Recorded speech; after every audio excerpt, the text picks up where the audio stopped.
Nous voulons te remettre ce moment entre tes saintes mains, ô Éternel, parce que nous avons besoin de ta parole qui donne la vie, ta parole qui bénit, ta parole qui restaure, ta parole qui console, elle qui met la paix et l'amour et toute la plénitude de Dieu. C'est ta parole, Seigneur. Merci. Au nom de Jésus. Alléluia. Amen. Shalom à tous.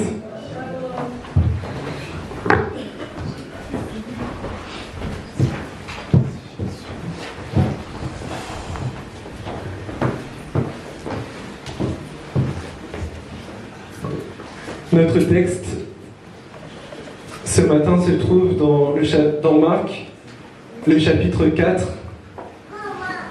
Marc, chapitre 4, du verset 1 à 9 et du verset 14 à 20. Donc Marc, chapitre 4, du verset 1 à 9 et du verset 14 à 20. Je vais lire au nom du Seigneur. Donc Marc, chapitre 4, du verset 1 à 9. Jésus commença de nouveau à enseigner au bord du lac. Autour de lui, la foule s'assembla si nombreuse qu'il dut monter dans un bateau. Il s'y assit. Le bateau était sur le lac, et tous les gens tournés vers le lac se tenaient sur le rivage. Il leur enseignait beaucoup de choses sous forme de paraboles. Voici ce qu'il leur disait. Écoutez, un semeur sortit pour semer. Or, comme il répandait sa semence, des grains tombèrent au bord du chemin. Les oiseaux vinrent et les mangèrent. D'autres tombèrent sur un sol rocailleux et ne trouvant qu'une mince couche de terre, ils levèrent rapidement parce que la terre sur laquelle ils étaient tombés n'était pas profonde. Mais quand le soleil monta dans le ciel, les petits plants furent vite brûlés et comme ils n'avaient pas vraiment pris racine, ils séchèrent. D'autres grains tombèrent parmi les ronces. Celles-ci grandirent et étouffèrent les jeunes pousses, si bien qu'elles ne produisirent pas de fruits. D'autres encore tombèrent dans la bonne terre et donnèrent des épis qui poussèrent et se développèrent jusqu'à maturité, produisant l'un 30 grains, un autre 60, un autre 100. Jésus ajouta, celui qui a des oreilles pour entendre, qu'il entende. Du verset 14 au verset 20. Le semeur, c'est celui qui sème la parole. Certains hommes se trouvent au bord du chemin où la parole a été semée. À peine l'ont-ils entendu que Satan vient arracher la parole qui a été semée en eux. Puis il y a ceux qui reçoivent la semence sur le sol rocailleux. Quand ils entendent la parole, ils l'acceptent aussitôt avec joie, mais ils ne la laissent pas prendre racine en eux, car ils sont inconstants. Que surviennent des difficultés ou la persécution à cause de la parole, et les voilà qui abandonnent tout. D'autres reçoivent la semence parmi les ronces, ce sont ceux qui écoutent la parole, mais en qui elle ne porte pas de fruits, parce qu'elle est étouffée par les soucis de ce monde, l'attrait trompeur des richesses et toutes sortes d'autres passions qui pénètrent en eux. Enfin, il y a ceux qui reçoivent la semence dans la bonne terre. Ce sont ceux qui écoutent la parole, qui la reçoivent et qui portent du fruit. Un grain en donne 30, un autre 60, un autre 100. Amen. Amen. On connaît tous, je pense, la parabole du semeur. Jésus, il enseignait une foule. Et il y avait tellement de monde qui était obligé de monter dans la barque pour enseigner. Quand on dit une foule, c'est une multitude de personnes, vraiment qui s'assemblent dans un lieu. Donc c'est difficile. Vraiment, c'est un grand rassemblement. Et donc Jésus, pour enseigner, était obligé de monter dans cette barque-là. Et dans cette foule, comme ce matin, il y avait sans doute des femmes, des hommes, des jeunes, des moins jeunes, des enfants, des papas, des mamans. Et chaque personne avait un cœur, bien sûr, différent. Il y avait autant de cœurs différents que de personnes qui étaient présentes. Peut-être certains étaient venus vraiment pour écouter la parole. Peut-être que d'autres étaient venus aussi seulement parce qu'il y a du monde. Des fois, quand on voit une foule, ça nous attire. On y va, qu'est-ce qui se passe? Peut-être que d'autres voulaient une chose en particulier, on ne sait pas, mais chacun avait son cœur. Et Jésus parlait en parabole. Jésus est vraiment merveilleux et il est bon. Parce que des fois, les réalités du royaume de Dieu ou la pensée de Dieu, pour nous les hommes, c'est compliqué. Notre intelligence, elle est limitée, on ne peut pas réellement comprendre. Mais Dieu, dans sa grâce, souvent il parle en parabole pour imager en fait ses paroles, pour imager sa pensée. Et souvent il prend des situations de la vie quotidienne des personnes. Là, en l'occurrence, il a pris un exemple au niveau de l'agriculture, parce qu'il y avait sans doute beaucoup d'agriculteurs à cette époque. Amen. C'est ce qu'on se fait souvent dans les cellules, dans les enseignements. On prend des exemples de la vie de tous les jours pour qu'on puisse réellement comprendre la parole, pour qu'on puisse réellement se l'approprier et puis la vivre tous les jours.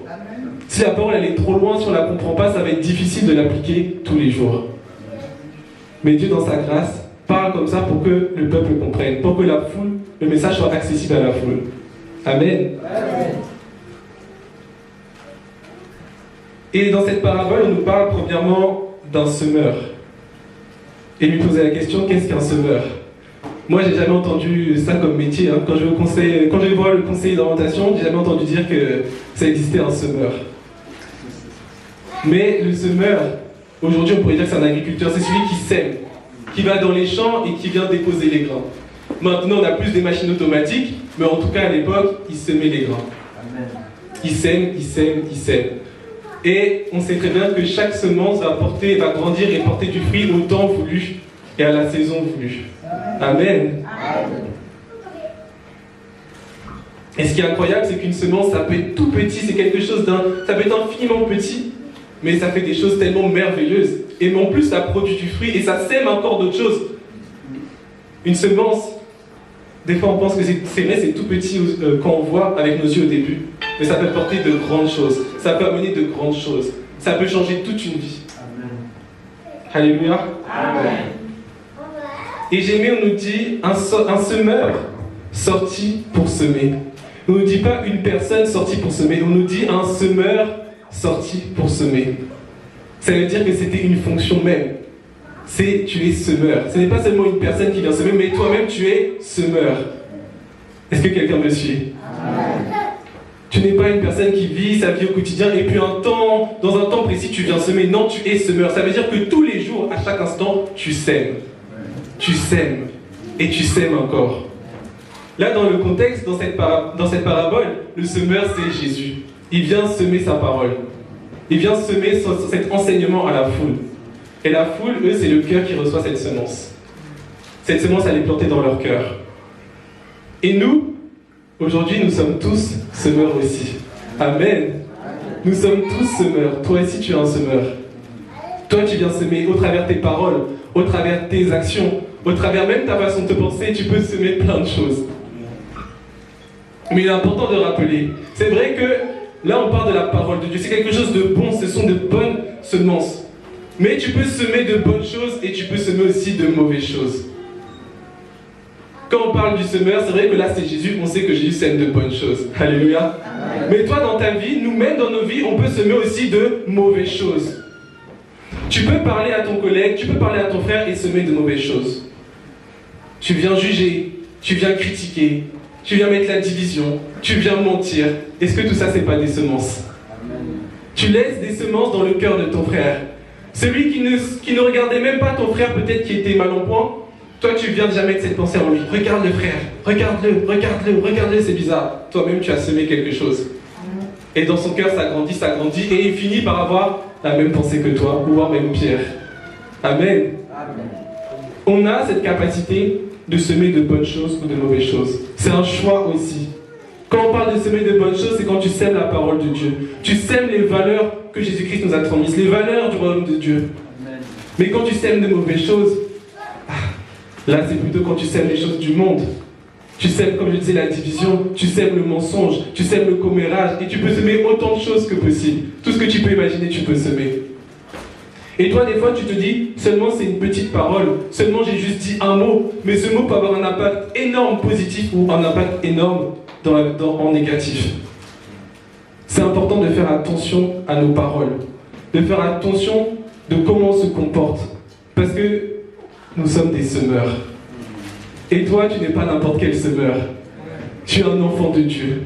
Tu es un chrétien. Tu es celui qui a accepté la vie. Tu es celui qui a accepté la lumière. Donc ce que tu dois semer, c'est la lumière et la vie de Dieu autour de toi. Amen. Mais pour cela, il faut regarder à son propre cœur. Des fois, ça fait peur. Nous-mêmes, on ne se connaît pas très bien. Mais on a besoin de regarder dans nos cœurs. Qu'est-ce qui se trouve dans nos cœurs? Parce que la parole de Dieu dit que c'est de l'abondance du cœur que la bouche parle. C'est le commencement déjà.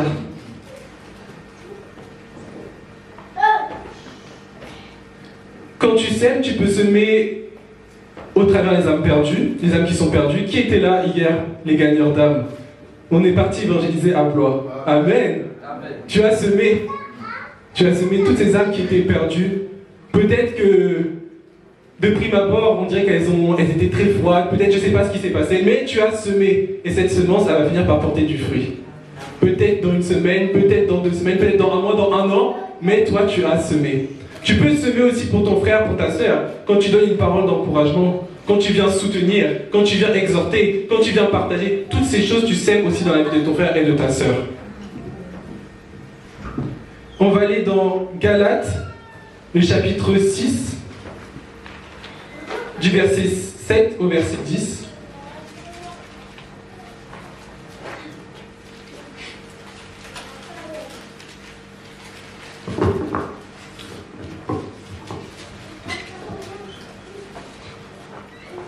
Galates chapitre 6 du verset 7 au verset 10 qui nous dit, je prends à partir de la partie B, on récolte ce que l'on sème, celui qui sème pour satisfaire ses propres désirs d'homme livré à lui-même récoltera ce que produit cet homme, c'est-à-dire la corruption.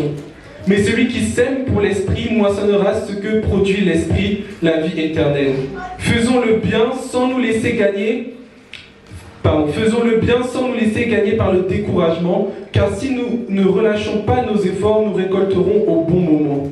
Ainsi donc, tant que nous avons l'occasion, faisons du bien à tout le monde, en premier lieu à ceux qui appartiennent à la famille des croyants.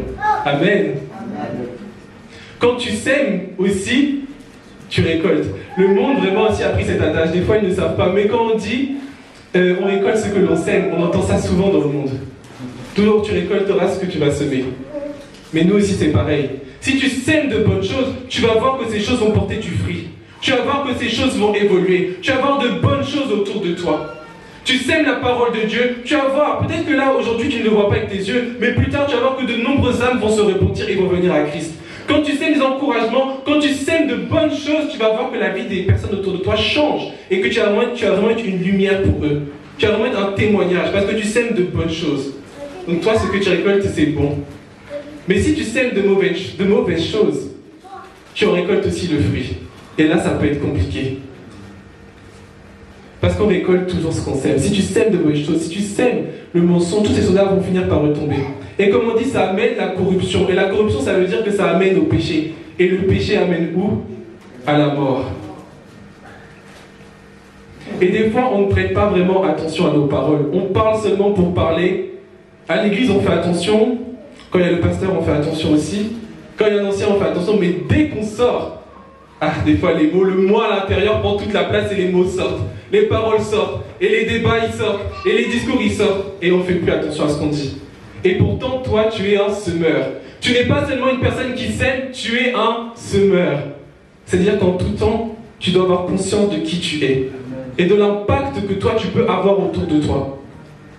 Soyons réellement des fils de Dieu, des personnes qui sont matures et qui réalisent l'importance des mots, qui réalisent l'importance que nous avons en ce monde. Nous pouvons apporter la lumière. C'est notre mission, c'est ta mission. Amen.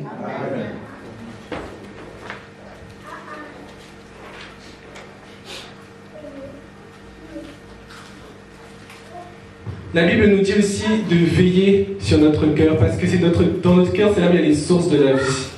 Ça, c'est le psaume 4, 23 qui nous dit ça. Et tout à l'heure, j'ai parlé du verset Luc 6, 45 qui nous dit c'est de l'abondance du cœur que la bouche parle. Ma question, je crois que souvent quand je viens ici, je pose toujours cette question, mais c'est qui tu écoutes? Qu'est-ce que tu écoutes réellement? Où prêtes-tu tes oreilles? Parce que ce que tu écoutes va directement dans ton cœur Ça transforme ton cœur et de ton cœur sortent tes paroles. Si tu écoutes la parole de Dieu, si tu écoutes le Seigneur, si tu écoutes le Saint-Esprit, ça veut dire que tes paroles vont être en accord avec ce que Dieu est. Tu vas dire de bonnes choses, tu vas bénir. Mais si toi tu écoutes des mauvaises choses, tu écoutes les choses du monde, tu écoutes les choses qui ne glorifient pas le Seigneur, peut-être au début ça va aller, mais un jour, toi-même tu vas être surpris de ce qui va sortir de ta bouche. Toi-même tu vas être surpris de tes pensées. Des pensées que tu n'avais jamais eues auparavant, tu vas commencer à avoir ces pensées-là. Tu vas commencer à les méditer et un jour, des paroles et des actions. Aïe. Parce que tu as écouté la mauvaise personne. Parce que tu as écouté les mauvaises choses. Et je voulais préciser une définition. Il y a le mot entendre et il y a le mot écouter. Et s'il y a deux mots, c'est pas pour rien. Tu peux entendre et ne pas écouter. Mais en général, quand tu écoutes, tu entends souvent. Amen. Est-ce que je suis clair? Amen. Je vais donner un exemple. Tu rentres dans un magasin de vêtements ou dans un centre commercial. Il y a bien de la musique. Tu entends. C'est pas ta volonté. Tu entends seulement. Pour toi, c'est du bruit. Tu sais que Dieu me garde, cette musique n'a pas d'impact. Seulement, tu entends. Mais à partir du moment que cette musique-là, toi-même, tu la mets volontairement dans ta voiture, là, tu écoutes. Parce que tu donnes ton attention à ces paroles. Tu donnes ton attention à cette musique. Quand un collègue parle d'un autre collègue, toi ça ne te regarde même pas. Seulement tu entends, c'est du bruit. Mais à partir du moment que tu commences à donner ton attention, tu écoutes. Et là, ça va droit dans ton cœur. Et là, il commence à avoir des choses qui se passent. Même si tu ne le ressens pas le premier jour. Mais cette parole-là, ce que tu as entendu pour en revenir un autre jour. Le collègue qui parle mal du chef de service. Ah, moi je suis chrétien, je parle pas mal de mon chef. 1 semaine, 2 semaines. Mais cette parole-là, tu l'as tellement écoutée attentivement que le mois d'après, la chef de service a peut-être quelque chose que tu n'aimais pas et tu commences à avoir ces pensées. Tu te rappelles de ce que ton collègue avait dit et tout cela vient nourrir les choses dans ton cœur. Seulement ça dormait. Mais qui tu écoutes réellement? Surtout aujourd'hui, c'est facile d'écouter n'importe qui et n'importe quoi. Avec les réseaux sociaux, avec la télé. Toutes ces choses-là, c'est une multitude d'informations. Mais toi, veille sur ton cœur. N'écoute jamais, ne regarde jamais quelque chose sans vraiment être éclairé par la parole de Dieu. Sois toujours avec la parole de Dieu. Regarde à la parole de Dieu. Parce que la parole de Dieu, c'est la vérité. Parce que la parole de Dieu, c'est la vie. Amen. Si les choses que tu écoutes, si la chose que tu écoutes, si la chose que tu regardes n'est pas en accord avec la parole de Dieu, tout simplement, quitte. Ne laisse pas encore ces choses demeurer en toi, ne laisse pas ces choses tourner autour de toi, mais seulement toi, quitte. Parce que tu sais que la parole de Dieu, elle est véritable. C'est cette parole qu'il faut suivre. Surtout dans ces moments qui sont difficiles, où il peut y avoir la fatigue, où il peut y avoir la distraction. Veille sur ton cœur. Amen. Est-ce que tu peux dire, je veille sur mon cœur? Des fois, on veille sur notre maison, on veille sur notre voiture, on veille sur notre compte en banque, on veille sur nos vêtements, on veille sur notre travail et on oublie de veiller sur notre cœur. Et pourtant, c'est le plus important. Amen. Amen.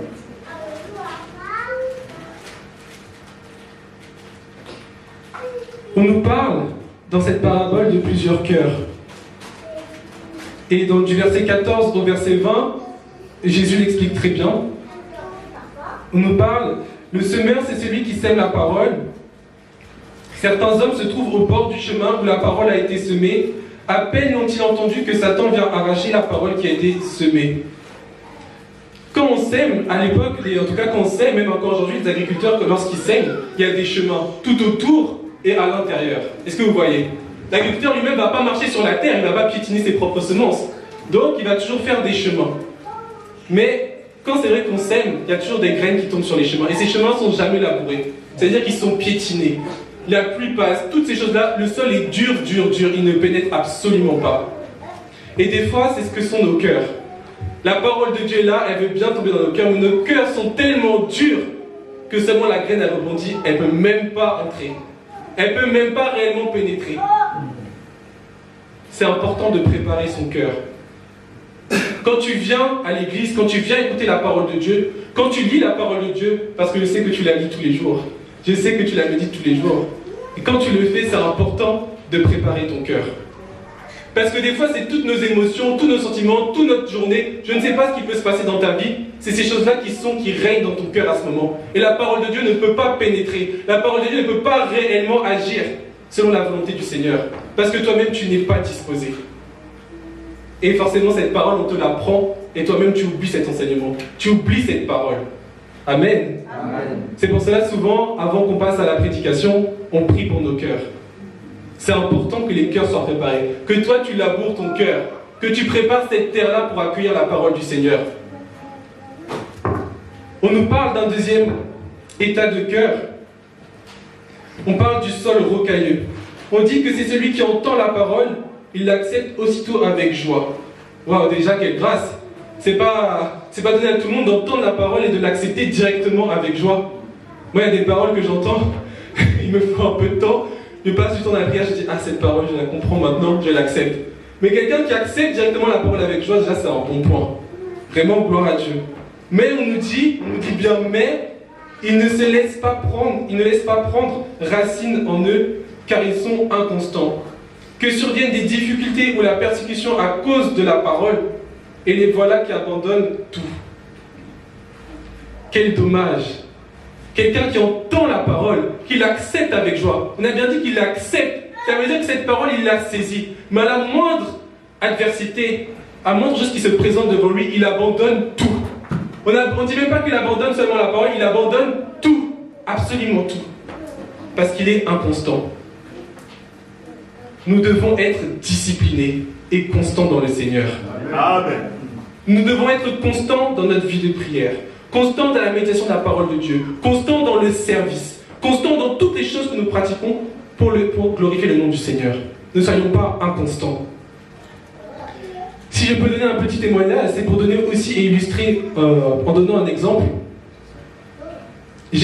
On a parlé souvent ces derniers temps de l'évangélisation, et c'est des choses qui sont importantes, de parler à l'extérieur de la parole de Dieu pour que les âmes puissent venir, pour que les âmes puissent être sauvées, ceux qui sont perdus, ceux qui ont besoin de Jésus.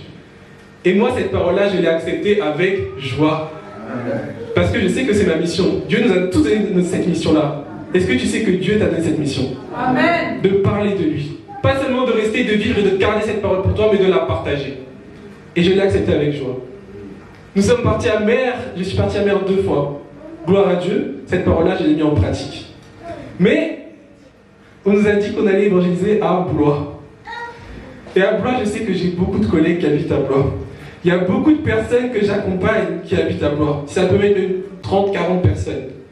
C'est-à-dire, je me suis dit, donc moi je travaille, au travail qu'on fait que parler laïcité, laïcité, laïcité. Et moi, donc, le travailleur social, je vais être dans la rue, en train de parler de Jésus, en train d'aborder les gens. Et à Blois, j'ai croisé plusieurs personnes que je connaissais, que j'accompagne.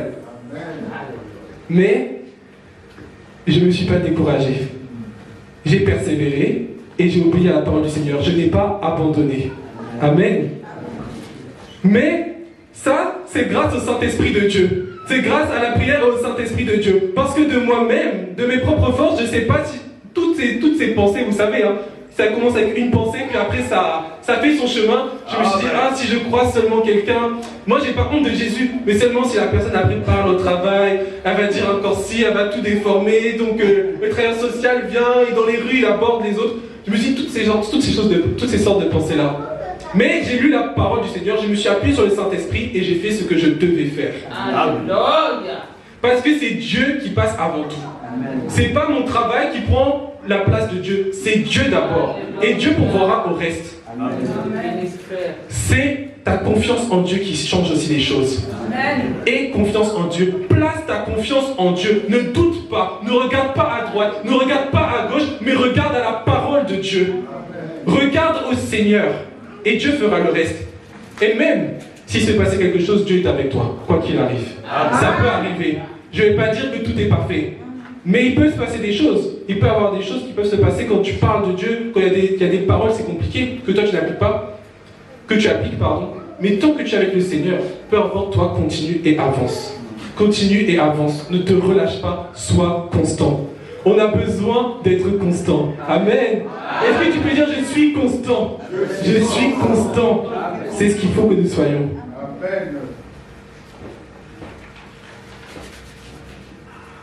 On nous parle aussi qu'il y a une semence qui tombe parmi les ronces. Ce sont ceux qui écoutent la parole, mais en qui elle ne porte pas de fruits parce qu'elle est étouffée par les soucis de ce monde, l'attrait trompeur des richesses et toutes sortes d'autres passions qui pénètrent en eux. Ah ça, quand j'ai lu celle-ci, je me suis dit, tout ça c'est la distraction. Tellement tes pensées sont dans les choses futiles, dans les passions de ce monde. Toi-même, tu regardes les réseaux sociaux, tu regardes, je sais pas, tes camarades de classe, tu regardes tes collègues, tu regardes comment les autres que tu connais vivent, comment ils vivent, et tu vois qu'ils vivent leur vie à fond comme le monde dit. Et toi, c'est ces choses-là qui commencent à primer aussi sur toi. Moi aussi, je veux que des vêtements, des vêtements, des vêtements, des vêtements. Moi aussi, je veux que être riche, riche, riche, riche, riche. C'est pas mauvais, mais ça commence déjà à prendre toute la place. Et tellement tu as ça en tête, tellement que ça remplit ton cœur, il n'y a même plus de place pour la parole de Dieu. Tu es là, tu écoutes la parole, mais dans ta tête, tu penses que à ces choses-là. La parole de Dieu, elle est complètement étouffée. Et on sait que ce monde propose tellement de choses. Je crois qu'il y a presque tout. Hein. Le monde vraiment propose toutes choses. Ce que tu veux, il y a forcément quelqu'un qui l'a proposé. Tu peux tout avoir. Mais toi, regarde à la parole de Dieu. Ne te laisse pas distraire. Ces choses-là, elles sont passagères. C'est la parole de Dieu qui le dit. Toutes choses passeront, mais la parole de Dieu, elle reste, elle demeure, elle est éternelle. Elle ne passe jamais. Ne regarde pas là où ça va passer. Ne regarde pas à la mode. Ça va passer très rapidement. Ne regarde pas que à la richesse. Tout ça, ça va passer aussi. Ne regarde pas à ces choses-là. Ne fais pas de ça ta priorité. Parce que la parole de Dieu, elle est étouffée. La parole de Dieu, elle ne peut pas réellement produire. C'est pourquoi elle est sortie quand tu as toutes ces pensées-là. Quand ton cœur est rempli de ces choses. Dieu ne peut pas réellement faire. Parce que toi-même, tu as fait ton choix en réalité. Tu as porté ton regard, ton attention, tes plaisirs, tes passions vers les choses du monde. Vers les choses qui ne glorifient pas le Seigneur. Veillons sur notre cœur. Parce que des fois, c'est vrai que c'est facile à dire, mais c'est pas facile à faire. On connaît aussi chacun nos vies. Et on sait là où on est faible, où des fois c'est difficile. C'est pour cela, accrochons-nous à la parole de Dieu. Amen. Amen. Amen. Et enfin, le meilleur pour la fin. Amen. Il y a ceux qui reçoivent la semence dans la bonne terre. Ce sont ceux qui écoutent la parole, qui la reçoivent et qui portent du fruit. Un grain en donne 30, un autre 60, un autre 100.